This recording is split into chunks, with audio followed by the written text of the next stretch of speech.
Hi there. Welcome to Infinite Stories. This is the podcast where we sit down and interview everyday people just like you and me. This is your host, Melvin, and boy, do we have an incredible story for you. Let's jump into this week's interview. Well, Robin, I want to thank you so much for carving out the time to come on to the podcast today. Why don't you give yourself a little introduction, who you are, what you do, and yeah, we'll just kind of start there. Okay, great.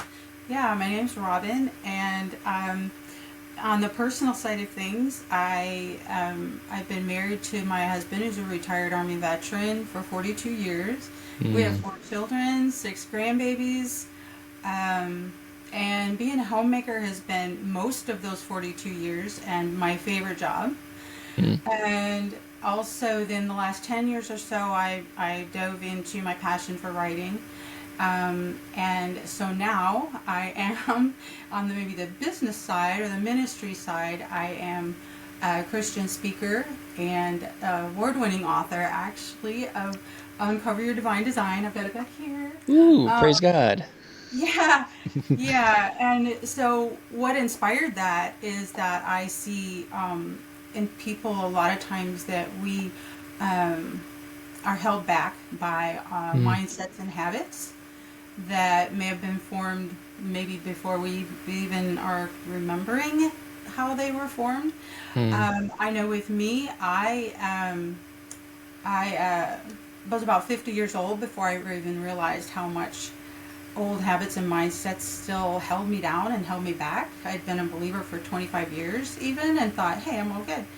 I was about 50 years old when I realized that messages from culture and life with an alcoholic dad were still really affecting me. And so that's why I speak and write, to help people renew their minds, to replace the lies with the truth of who God created them to be.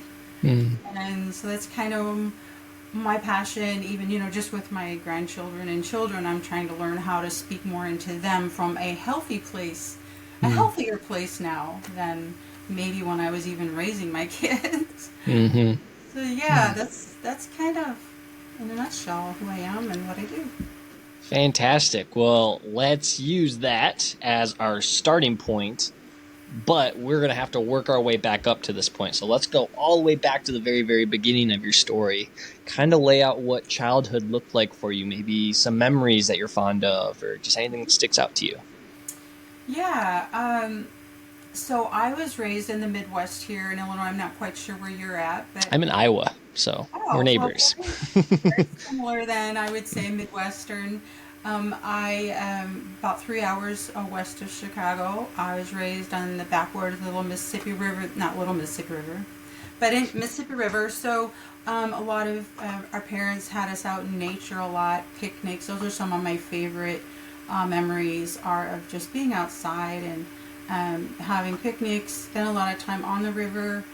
My dad was a fisherman. We didn't do all the classic water skiing and stuff like that, but camping until I was born, and then they said, 6 kids, we're not camping out on the river anymore. But yeah, that time of childhood, right? You play outside until the street lights come on. Like I said, I had 5 siblings. I was the youngest. And I did spend a couple years in my maybe 10, 11 years old living in Utah, which we did a lot more camping than when my dad returned from his Vietnam tours. A lot more camping in the mountains. He bought a brand new camper and a brand new truck with the little extra money that he got from being there and whatever. And Mom had a stomach ache for 2 days just that he did that. But I'm so glad he did that, because those are really great memories as well. Just camping up there in the mountains and running around, getting dirty, that type of thing. I love it. I love it. As we kind of start the beginning of the story and working our way up, I love to ask each guest, can you think of a time where you first encountered or understood sin for the first time? Wow. That's a good question. Yeah, I was raised Catholic. Very grateful that for that foundation. Um, and I do remember, gosh, I don't know how old I was, maybe 5 or 6 or something.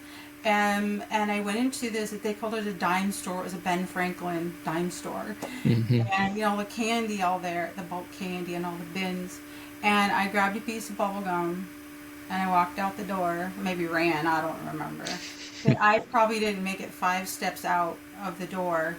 And I just felt so guilty, that I ran back in, I threw it back in the bin and bolted out of there. So that was, I think, my first recollection of just really being convicted of like, this is wrong. Mm. And people always say that we don't have a moral compass of any kind. We Mm, do. We do. absolutely. We absolutely do. Yeah. Mm. Mm. Well, then let's wiggle a little bit farther up in the timeline.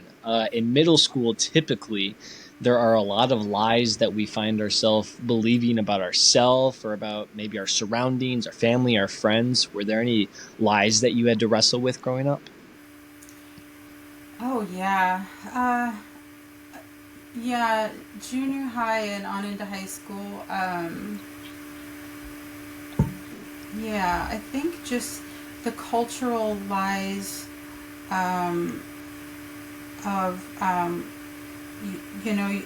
am I saying? That just devalue you. Like, Mm. there was a lot of pressure to,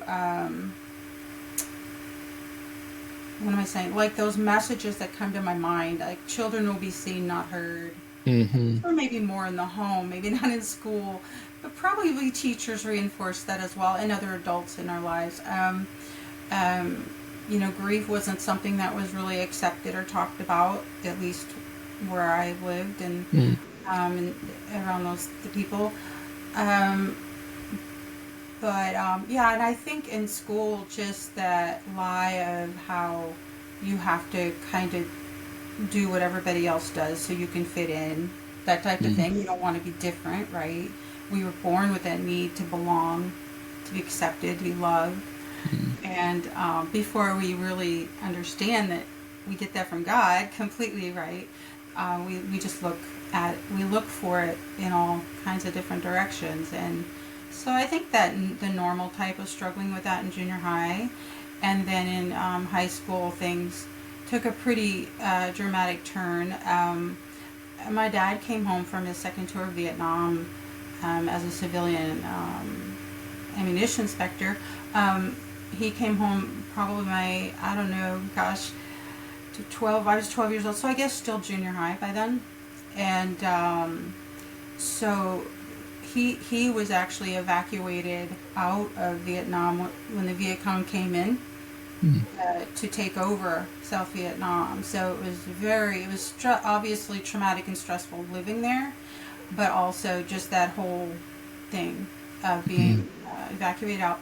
And so he came home really, really struggling with all of that. And I found out later in life that he actually already had some struggled with his mental health before even all of that. But that wasn't something that was talked about. Mm. So when he came back, yeah, I think just even what am I saying? Just the authoritarian type of parenting back in that was real popular. I don't know if it's still popular. I'm sure it is still in some families, but especially back then, I think among the certain generation, my parents were, adolescents during the Depression, the Great Depression, and the Mm. World Wars, stuff like that. So that really produced some really strong people, and really, I think it really reinforced kind of a very strong authoritarian type of way of handling your children.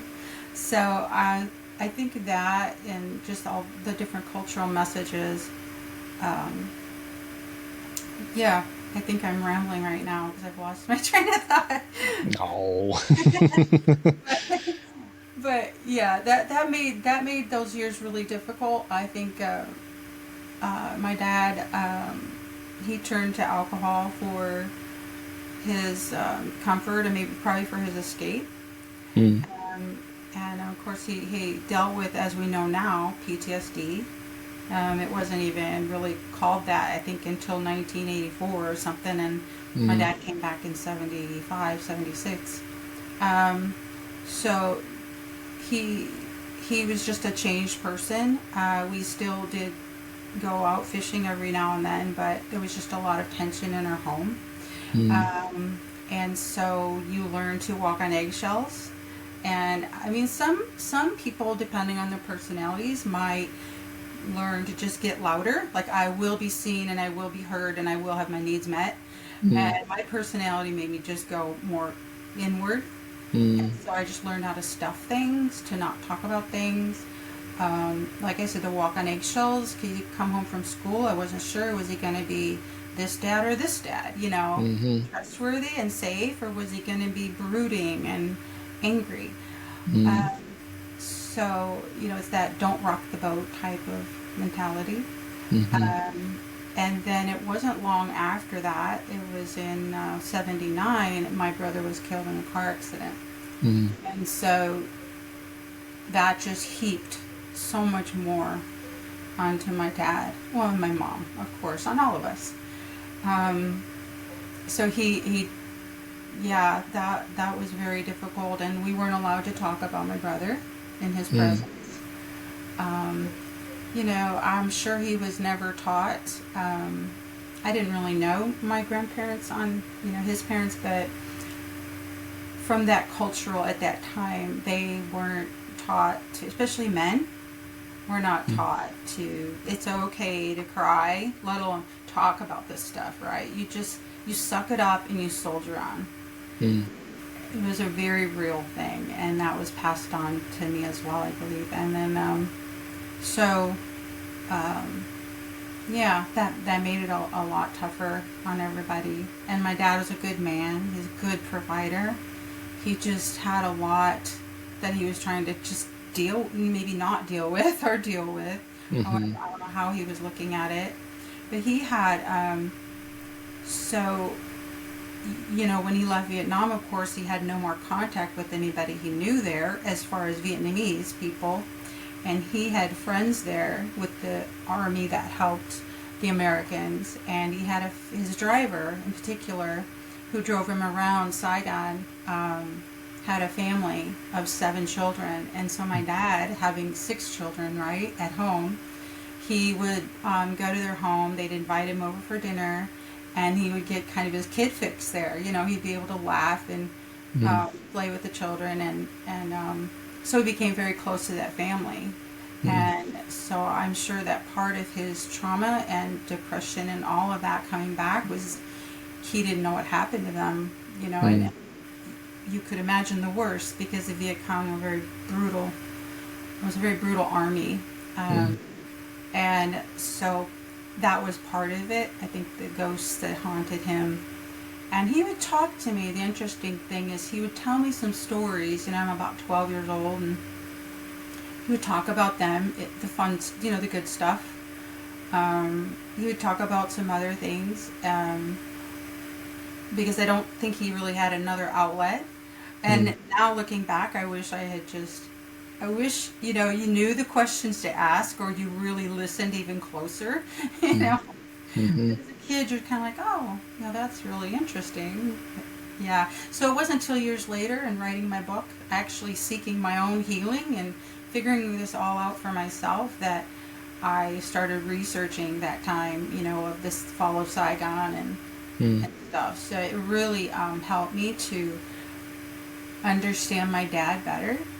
It helped to, at every level of forgiveness. When I first became a believer, wow, that's the first thing that God had me deal with, was forgiving my parents. Mm. And that's way back when I was 26. And I'm writing this book when I'm 50-ish. Mm-hmm. So, I interrupted myself, but I guess what I was saying was, there's different levels that I mean, that's the way I explain it, like a Mm. forgiveness, because you don't really know all at once all that there is, right? And Mm-hmm. so I didn't realize I was still hanging on to a lot of anger and hurt and pain till, like I said, I was well into my 50s. Um, and then also being the same age that my parents were, they had me a little later in life. Being that same age they were when they were raising me, and when all of this was going on, um, him coming home from Vietnam and all those years when we lost my brother and my dad's alcoholism and just the tension. So they were my age, and I'm like, wow, I can't imagine going through all of that.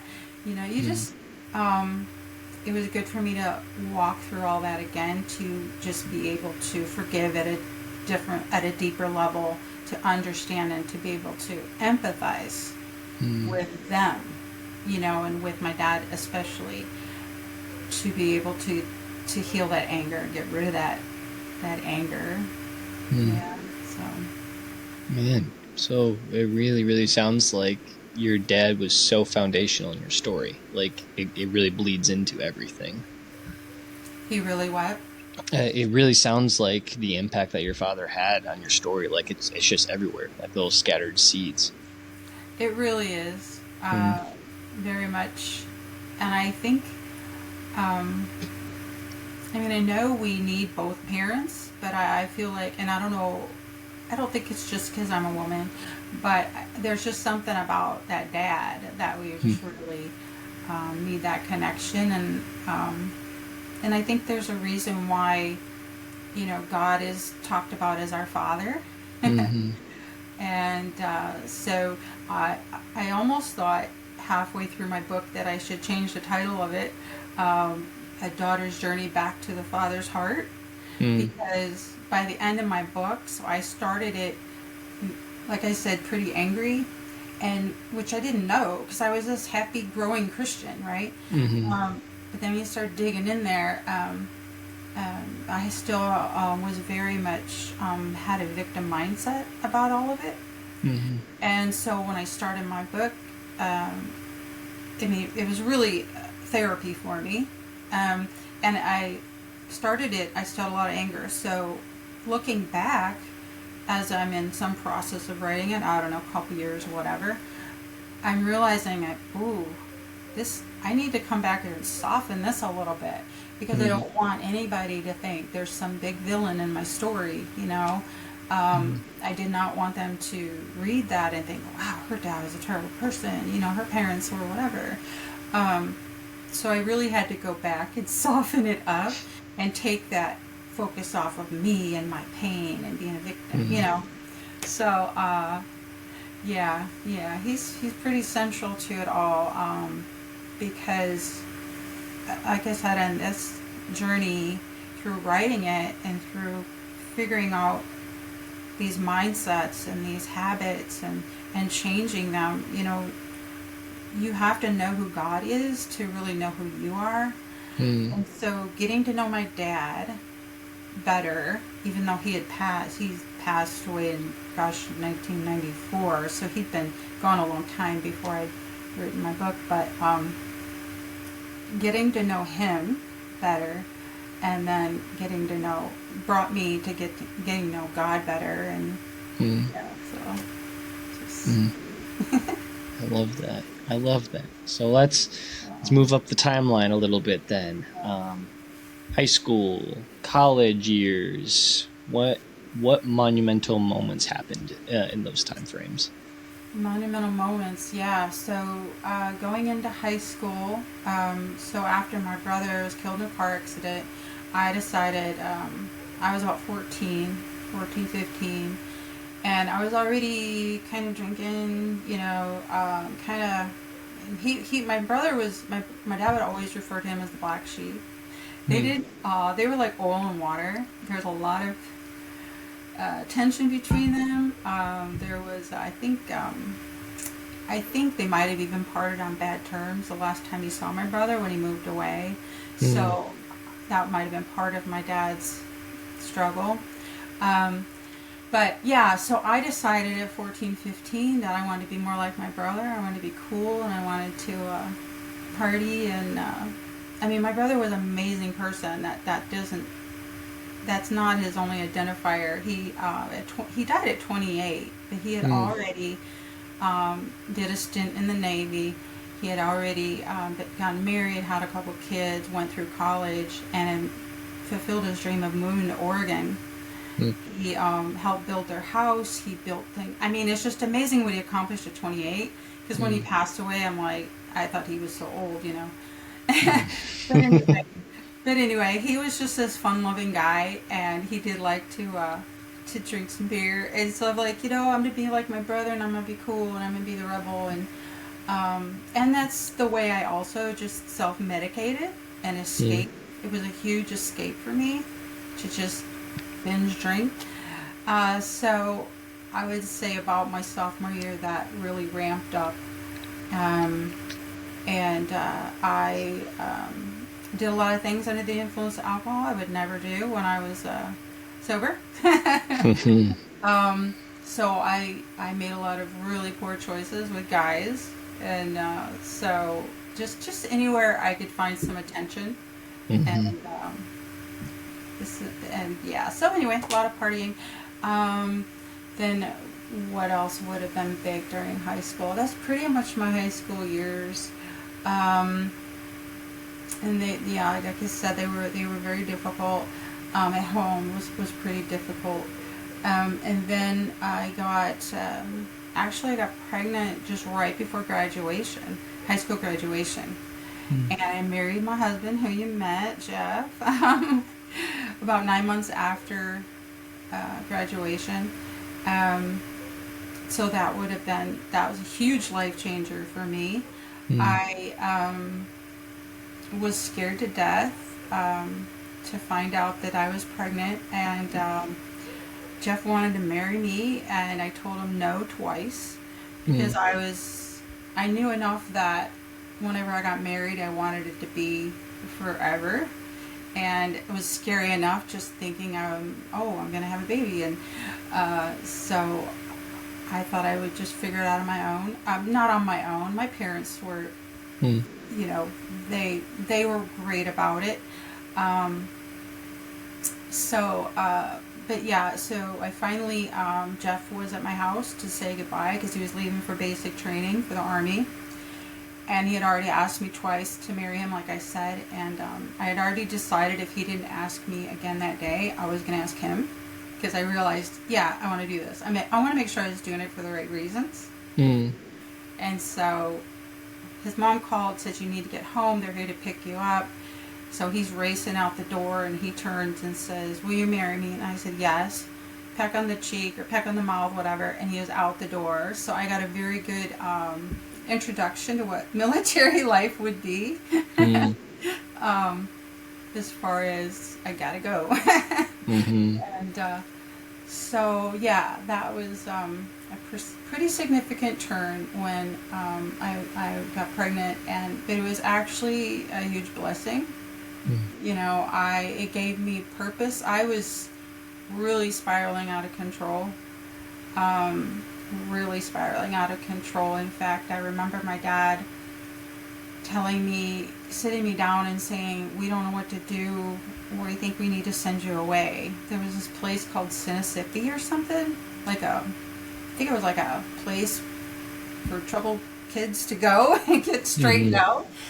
And so, yeah, they were doing the best they knew to do. It's just that we never talked about anything. Like, I'd skip school and get caught, and my grades were plummeting, and all those typical things that happen. But there was really never a conversation other than, okay, you're grounded. You can't, Mm. I was a cheerleader. Okay, you can't go to the game now. You can sit and watch, but you can't be a cheerleader at the game. It was all just very much the punitive side of it.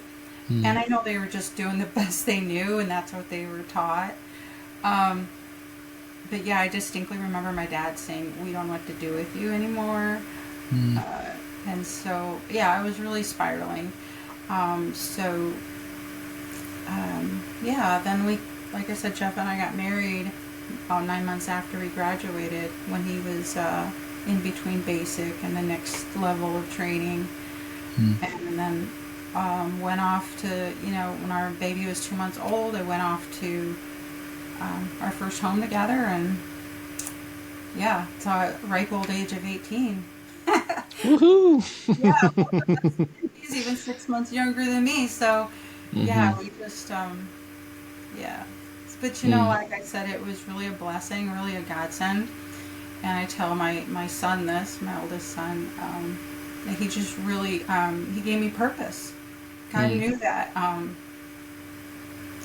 I just, that would give me purpose, and that I really have a nurturing side to me. So that was really like, I am in. Like, I'm a mom and I'm a wife, and Mm. I can do this. I got a little home, living here in our little trailer, and we can do this. The military was a very good start for us, obviously. Being so young, and for him, my husband, to be able to work his way through and have his education, and it was good for us because all of a sudden you have you have insurance, and you have you have all Mm. the help you need. Mm. So we're very grateful for that. Mm. Man, that's incredible. That's so cool. Okay, so then A lot. having the baby, that happens. Your husband, he goes back to another round of training or overseas. I guess I might have missed that detail. Um, what what was it like being a mom with him not there? Well, so I was still living with my parents. Like I said, we got married between uh, basic and his next level of training. And so through, then again, we get married. 2 days later, he's gone. Mm-hmm. 3 weeks later, I give birth. It's like, whew, right to the finish line there. Um, and then, so I was with my parents for those 2 months, which was just really a beautiful time with them. Mm. My dad had pretty much stopped drinking. Mm. And I think my son Justin was part of that decision, just because he loved having that baby in the home, and it was just such a, I think, a healing thing, a beautiful thing for them. Mm. Um, at least, I shouldn't say he stopped drinking. I just don't remember him during that time drinking like he had been. So I Mm-hmm. guess he hadn't really stopped yet, but I don't know. It was just a really cool thing. This baby just brought such a peace and a Yeah. purpose into our home, and it really just changed things. So, so yeah. Then when Jeff finished his few months training stateside here, he came back. We moved away together to Fort Riley, Kansas. So we had a lot of separations during his 21 years in the military. He had a year in Korea when the boys were little, prior to us being believers, and then a bunch of other um, separations, with other training and different things. If you stack them in on end, it might be like a total of 5 years. I don't really know, Mm. but a lot of separations. And the way I handled that, I mean, I think I rocked it. I think I just, because Jeff told me right away, early on, that I think maybe even when he came home after basic, that he said, they own me. The Army owns me. So they say go, I gotta go. So I mean, I understood really early on that, about that. He would have Mm. to be gone a lot. And so I think I just moved into that role as wife and mom and homemaker really easily. I loved it. Mm. And so when he was gone, it had its difficulties at times, because usually things happen when he was gone, like, some crazy thing is going to happen while he's gone and not there. Lots of things I won't start getting into, um, but it was pretty easy, because we lived around military bases, and so I had support. And then after we were believers, I had the support of the people in church, Mm. if anything came up. Um, so yeah, it was the year he was gone to Korea prior to us being believers. That was difficult.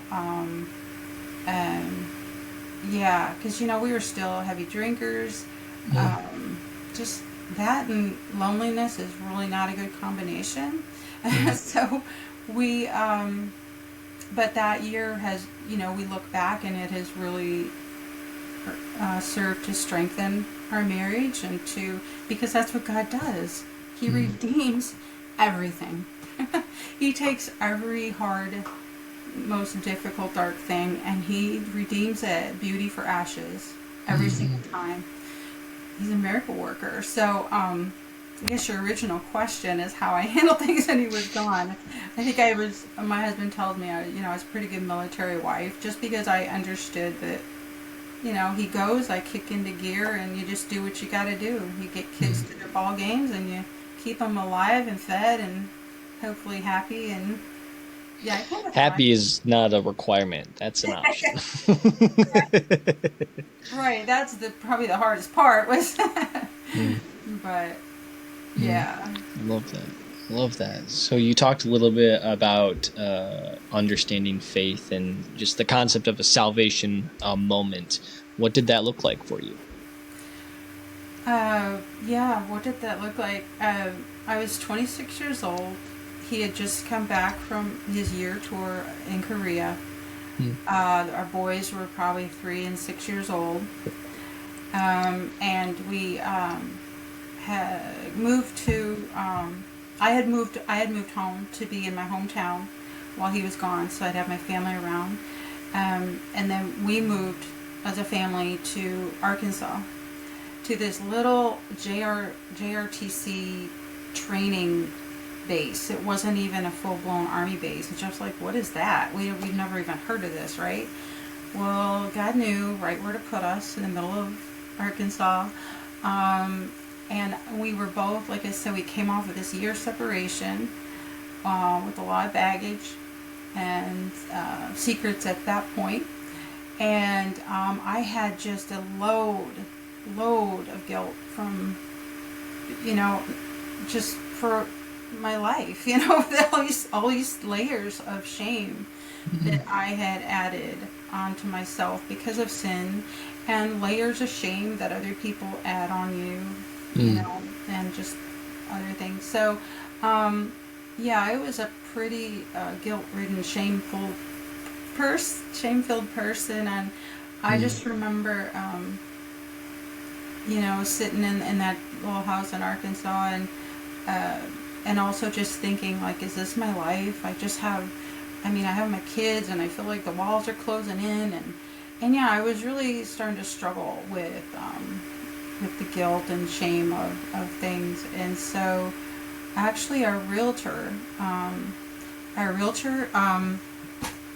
kept inviting us to church. And we're like, yeah, sure, bye. And he's like, it's really big, like a big family, and we really had no interest. We had never, my husband and I hadn't even ever talked about spiritual things. I knew that he had a history and a background, very strong background with the Salvation Army. Mm. His grandparents were, and a lot of family members were involved with that.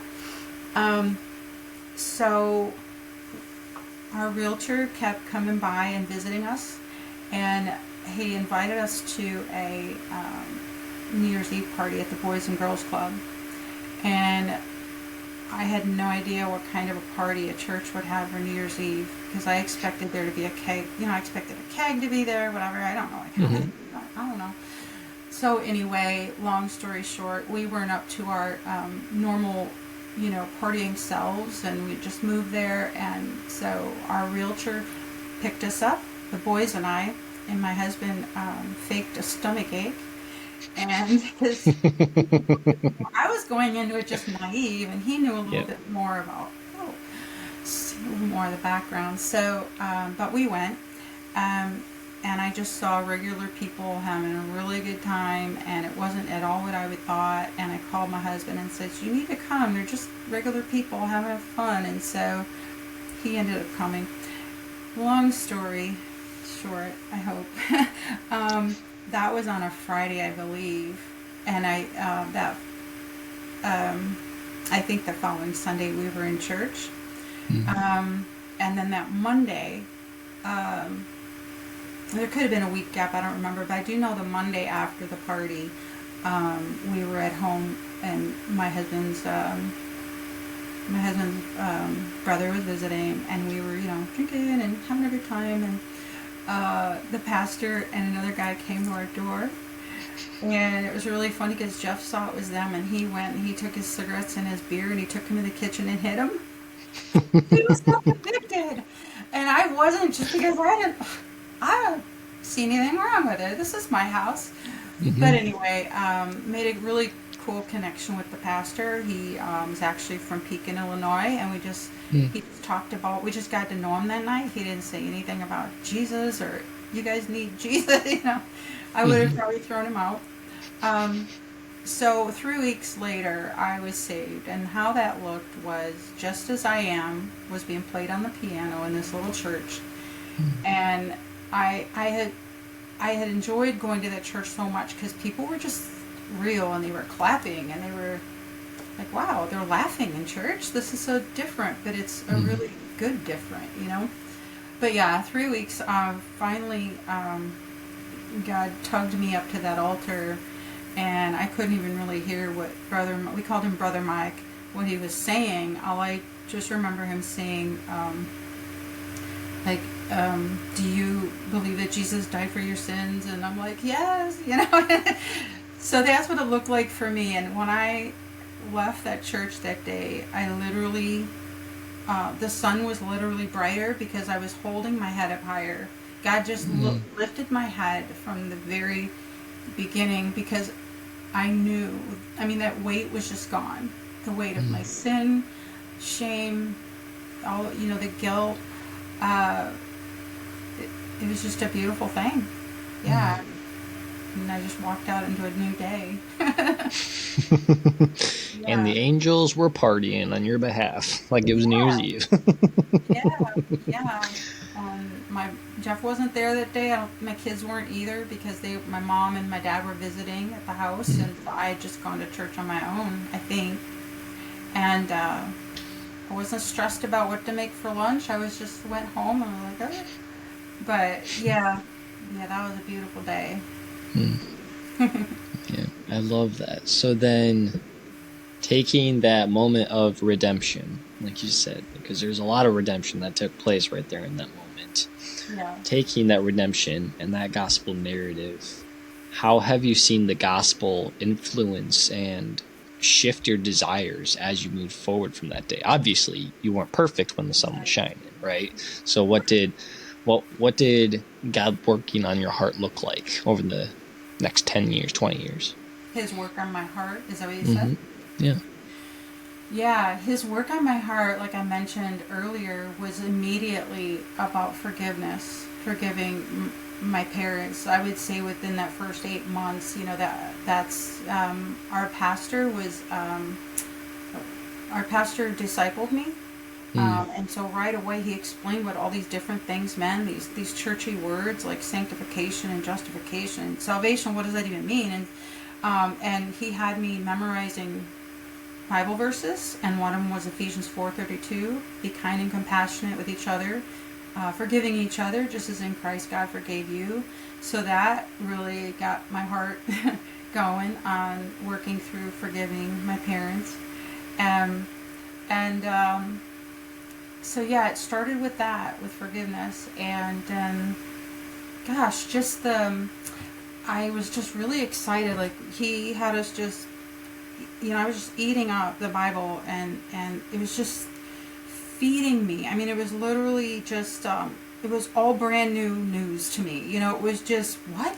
You mean I can do these things and not feel guilty? Basically, you mean I can grow the fruit of the Spirit? Love, joy, peace, kindness, goodness.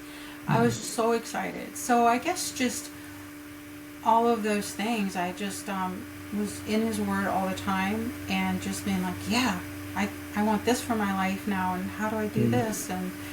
Um, and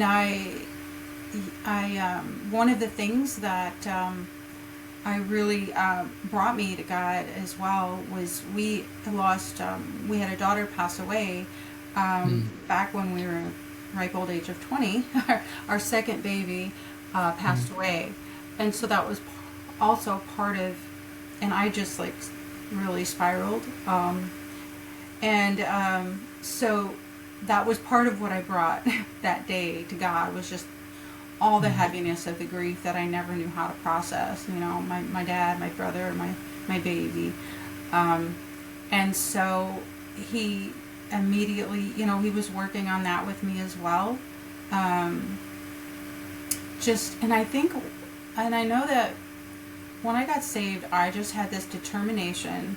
I just remember the day, determined to not let my past and people have power over me anymore.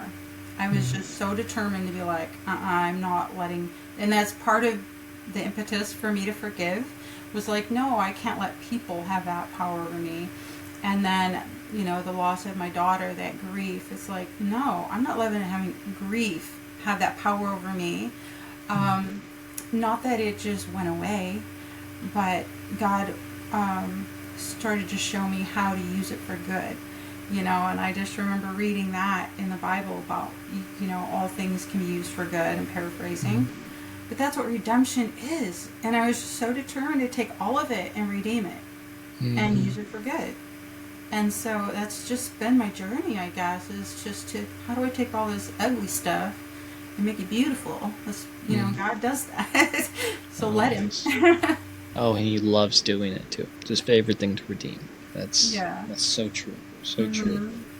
Well then, taking a look at your story, in most stories, books, TV shows, movies, there's always one character that I look for, and that is the character of the mentor or the guide. Can you think of any mentors or guides that helped you along in your story? Oh, yes. So we moved around a lot in the 21 years.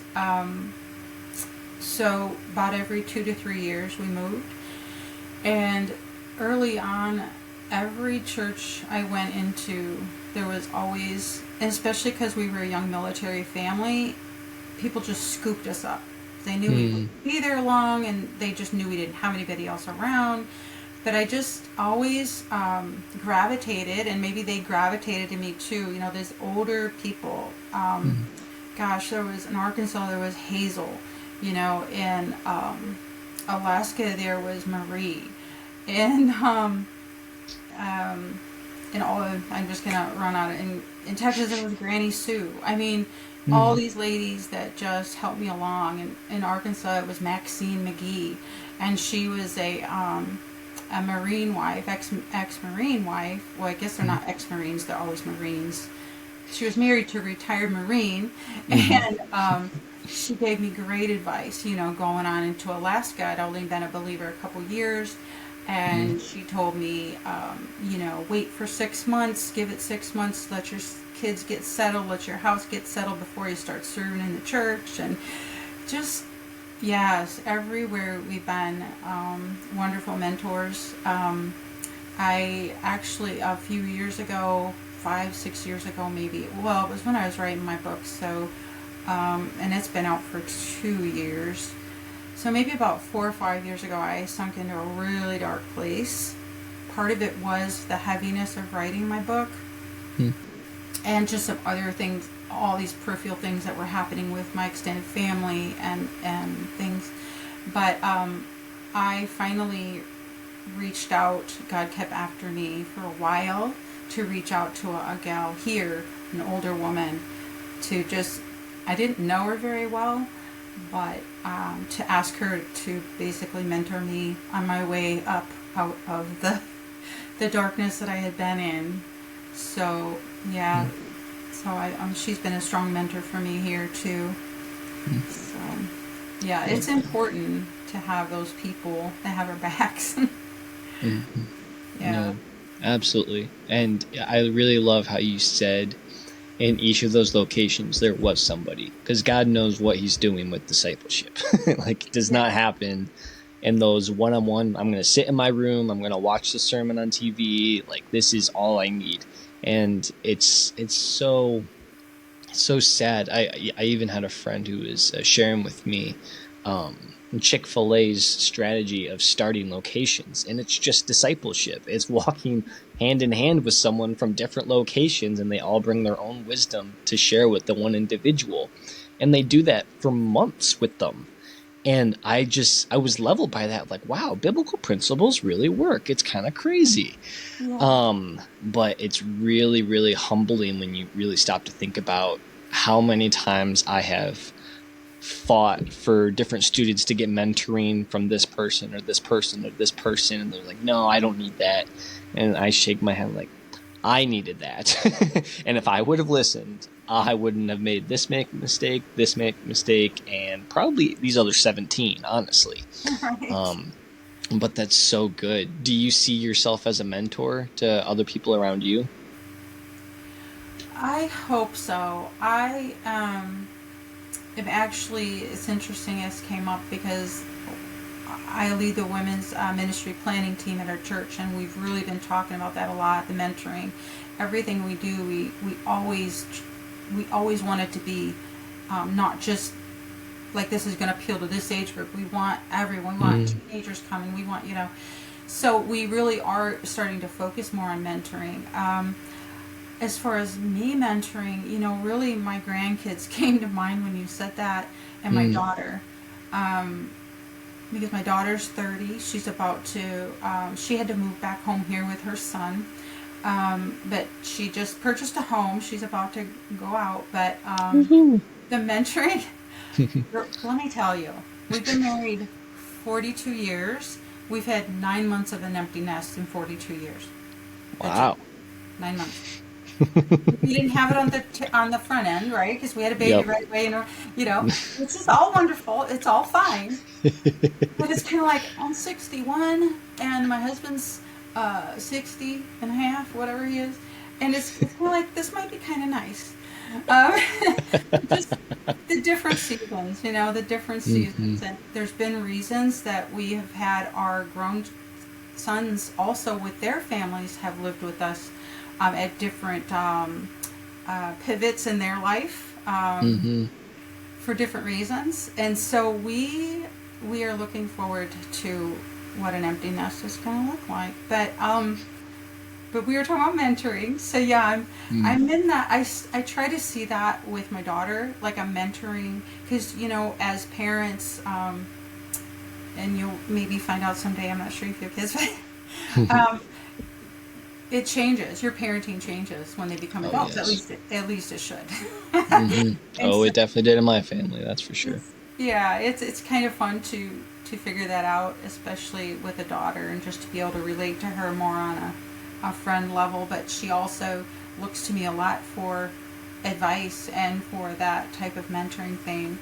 I have a 19-year-old granddaughter, a 14-year-old granddaughter, 9-year-old granddaughter, besides our grandsons. But I guess I just think of them too, as they're getting older. It's almost I'm shifting into, I can't treat them like these little children anymore. Start thinking them as young women, and what would you say to a young woman? So in that sense, it's kind of become a mentoring with them. So yeah. I love that. I love that. Well, I kind of have a couple few fun questions for you as we kind of wrapped up your story a little bit. I'd love to know just a little bit of the behind the scenes of just what you enjoy. Would you say that you have any influential books, podcasts, or different preachers or anything that you've loved listening to that's encouraged you throughout your story? Throughout my whole story, so when as an early young believer in Arkansas, listening to the radio there, we Tony Evans was a huge impact on us. From the beginning, it's like he preached it straight, and he preached it was the integrity of what he talked about was there, biblical. When my husband went to Iraq, he wrote to Tony Evans' ministry just for some small thing, and they sent like boxes of CDs, and just they are just really they were very generous to them. So yeah, Tony Evans was big early on. Adrian Rogers, I'm not sure if you would know. He passed away years ago. He was a strong voice. David Jeremiah. Dating myself because these are older people. Doesn't mean I don't know them. I still nod my head for every one of them, though. Right. So the books, let's see. I have oh my gosh, this little book keeps coming to mind. It's called A Shepherd Looks at Psalm 123. Oh, I do know Psalm that 23, book. not 123. Yes. Yes, Philip Keller. yes. That's such a little impactful book for me. It comes to my mind all the time. I've read it several times. Um, yeah, Max Lucado through the years. I don't read as Mm. much of his stuff now. Um, I'm actually reading a lot of fiction that I never Ooh. used to read a lot of fiction, but now I am getting into more fiction, and you can really get a lot out of those as well. You Oh, know, yes. messages on forgiveness, redemption, oh my goodness, perseverance, resilience, all those things. Hmm. Um, yeah, I don't listen to a lot of podcasts. I do some, but yeah, those would probably be the most um, things that have had the most impact on my Great. faith. Yeah. I love it. I'm glad you reminded me of that Shepherd book because that was a one that I'm pretty sure I meant to put on my wish list and I forgot. So I'm glad you reminded me. So when I listen back to this again, I'll be like, oh, yes. Oh, Yeah. man, that's amazing. So you talked about loving books. Are you a movie person as well, or would you easily pick books over movies? I would probably trade books over movies. I mean, I have a Hmm. stack of books that I haven't even read, but um, I've got bookshelves. yeah, this is like the small one, and then my husband has one, and then downstairs in the family room we have this huge one as well. We have actually gotten rid of some, believe it or not. Woohoo! But we're just in that stage, right? We're Yep. in that stage of simplifying and Hmm. downsizing. Uh, Not just people. We're getting rid of books too. No, just kidding. Um, but I do like movies because when you mention that right away, it's like because that's what I do a lot with my grandchildren, right? So I do Mm. like movies in the sense that it's fun when we sit around and Papa makes popcorn and we sit around and watch movies. And they Hmm. would be, some of those kids ones are some of my favorites. And yeah, I Mm. guess if I have someone to watch it with me, movies are fine. Fantastic. I like it. I like it. So then, going back on the book side of things, hypothetically, if you were to write a completely new book about your life, beginning to end, what would you want it to be called? Wow, that's a good question. A book Hmm. about my life from beginning to end, is that what you said? Hmm. What would it be called? Hmm.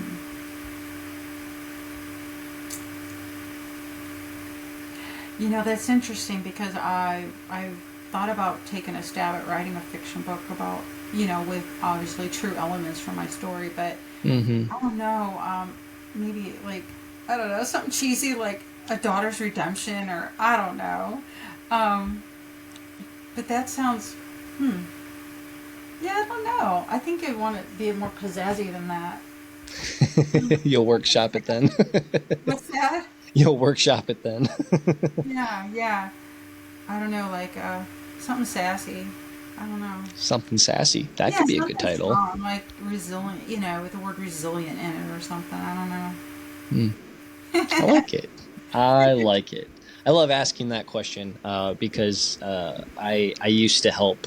Well, I still do on the side every now and then, but I used to help nonprofits make short documentaries and everything. So I always love to just get people's gears going and think, oh, it'd be fun to make a little movie about my life. Or a book is a lot more, and it takes a lot more effort. But yeah, I always just love asking that question. Wow. Yeah, that's a really good question. And the book I did write actually has a lot of my story in it, a lot of what we Hmm. talked about. Kind of because I guess just working through it, that's just how it ended up, even though I wanted it to change halfway through. And God's like, no, we're not changing it. They're like, I thought we were going to get around to talking about these mindsets like victim and scarcity, and which we Mm. eventually got to. But yeah, the timeline. My book covers a lot of my life, but Mm. uh, yeah, you got me really thinking now because I might just have to come up with a really cool title and then start with that and see where that takes me. Maybe I'll get that. That's how it typically happens for me. I'm a writer too, so typically I'll be like, "Oh, that's a good idea for a book." I'll just write down the title. I won't even touch it. Then I'll write like a chapter or two, and like I'll come back to that in like 5 years, and then we'll see what happens. So I've got lots of books started. Yeah, that's good. That's healthy. I think it's pretty normal too. Especially, Hmm. is it fiction? Most of them are, yeah. Yeah, That comes a lot easier for me. My imagination doesn't stop. I know. I have friends that are fiction writers, and they do. They've got so many of them started. You know, Hmm. just because that imagination. I really admire people with that imagination. That's why I like historical fiction, and I guess I Hmm. want to learn a little history while I'm. But I just marvel at these fiction writers that can just Yes. weave these stories and make it believable and make it not the same as one you've read 100 times. Like, oh, I know what's going to happen in this one. You know, there's Hmm. a twist in there, and you're like, how did that happen? How have I not read this before? You know, it's Hmm. amazing. It's really a gift. Yeah. Hmm. Oh, What I love genre? that. What kind of fiction writing do you like to write? Um, the one that I'm in, well, I guess production is technically the word. I actually just got in contact with the publisher, so I'm in the third draft of one of my books. So I'm really excited about Oh, that. That's a secret though, so don't tell too many people. oh, that's really cool. Yes, no, it's a young readers. So I wanted to find the age group of give or take 7 through like 12. That was my sweet spot that I was looking for. And it really takes a lot of the complex theological themes that you talked about, like the pastor was explaining, and just breaking them down to its bare minimum and scattering it throughout the narrative. And just maybe a character represents just that. And it's a Oh, gospel narrative, and it takes a lot of inspiration from scripture as well. There's the 400 years of silence in between New Testament, Old Testament, and just a lot of reflections of creation and just the gospel overall. So I'm really excited. It's been really really fun to work on it. I wish I worked on it more, but now that I have a publisher, it's like, oh, I really should get this wow. rolling. So That's exciting. it is. Congratulations. Well, thank you very much. I'll Tech. watch for it. Oh, well, I will make sure I'll put you on the little watch list. What's it called? The email list. When I start giving up updates for it, I'll make sure I put you on there. That I would love that. And if you need pre-readers, like there's me and there's my grandkids, and Well, so yeah. that'd be a huge blessing. I would absolutely love that. And I love to edit, so I don't know if that helps. Oh, well, that's a bonus as well. I That was something that I remember joking around with my mom about because I really didn't do a whole lot of writing in school. I was homeschooled, so I did a lot of the handwriting, I homeschooled my kids. Okay. Anyway. but I did a lot of handwriting, but Mm-hmm. then they got me a really old computer, and so I did a lot of typing. And so she never did any of that for my school, but she was making sure, like, make sure you're writing a story. So there's just tons and tons and tons of stories that I had on a really old computer that died, but I know Oh. what most of them looked into, so. Wow. Yeah. Yep. But yeah, man, that's so exciting. I'm very very excited to see what God does with that and with your future fiction that we know you're now writing because you told everybody. So now you got to follow through on that. Oh man, Robin. Well, technically, I have one last question for you. How Okay. would you encourage someone who is scared or intimidated to do what God has shown them to do? Just like you did with your book, just like people are doing with starting businesses or starting a podcast or anything. Yeah. What would you say to them? If they're scared or intimidated, wow, it's gonna sound just like easy and trite, but just step in. Just Mm, step forward. I was just telling my granddaughter yesterday, do it afraid. I know you're scared to mm, do that band thing, new thing she has to do. But I said, just it's okay. It's okay to be afraid. It's okay to go into it knowing I'm probably gonna mess this up a little bit. Like I will mm-hmm, be learning. We learn as we go. You know, you can't have it all perfectly figured out before you start it. I mm, say that God has taken me so many times, and it's like He's just tossed me into the ring, and then I have to go like this to catch up to figure it out. Like my book, I didn't know how. That's why it took me like 8 years because I was learning how to write a book as I was writing a book. I was going to mm. conferences. I don't, you know what I mean? So Yes. it's I was not ready and equipped at all. I had to Mm, learn as I was going. kind of like with parenting. It's like, here you go, and you just everything is just like that. So if you know that God is calling you to it, and even if you're not quite sure, step forward anyway. Take those baby steps. I call it baby stepping, and He's going to direct you. Like literally, the doors will close, the doors will open. Just it's one step of obedience at a time. What is Eugene Peterson? Well, I think he's talking about sanctification, but he uses the term that long obedience in the same direction. I love that. And so it's just obeying each step as it is in front of you. So I've had some speaking engagements, I've had some podcasts, and I don't really, it's kind of all happened organically for a lot of reasons, partly just the season in my life and the things that are going on. But I just step through in obedience each time an opportunity comes up.